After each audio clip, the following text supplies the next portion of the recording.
एक मोटर पे इतना प्रेशर। जी सर, ये दो देखो। पंप चल रहे, दो। जी जी जी। ये आधे भैया जुनेद भाई की लेबोरेटरी में अब क्या नहीं आ गया भैया। सर देखें, बोले बेटा देखें, ये दो पाइप किस चक्कर के लगाए हुए हैं आपने? दो पाइप इस चक्कर के लगाए हुए हैं। देखें, एक पंप से, एक पंप से। ये तो दूसरी मोटर तो है ही नहीं इसमें। सर दूसरी मोटर हमने निकाल के फेंक दी क्योंकि आपका खर्चा भी बचाना है। अरे भैया ये तो पूरा मैं कहता हूँ 7-8 हजार रुपए बचे। सर ये देखें। एक मोटर पे इतना प्रेशर। जी सर, ये दो देखो। पंप चल रहे, दो। जी जी जी। ये आधे का पंप है। ये आधे का पंप। व्यूअर देखिए, ये आधे का पंप सवा है। का फुल साइज है। ये 1.25 का जावेद का बिल्कुल जेन्युइन पंप। ये भी जेन्युइन पंप है। आपको जो है एक मोटर के साथ तो हाथ और ऊपर करें, हमारी वर्ष का जरा प्रेशर नजर है, चेक करें व्यूअर, चेक करें, प्रेशर चेक करें। आपको एक मोटर से मैं आपको 2 पंप चला के दिखा रहा हूँ और ये 12 वोल्ट की मोटर है। इस वक्त हम लोग मौजूद है जुनेद ब्रदर्स पर और ये चीजें आपको सिर्फ और सिर्फ यही मिल सकती हैं। आप देख लीजिए, इस सप्लाई के साथ ये कनेक्टेड है, कोई चीज इसमें एक्स्ट्रा नहीं लगी हुई। लाइव में आपको दिखा रहा हूँ।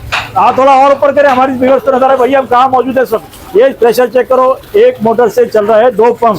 मैंने फर्स्ट टाइम देखा जुनेद भाई, आपकी लेबोरेटरी में आके जो है ना हमेशा मजा ही आता है। कहाँ आना पड़ेगा इसके लिए हमें? सर इसके लिए आना पड़ेगा लाडी बाबर मार्केट, आलमगीर मस्जिद, जुनेद ब्रदर्स।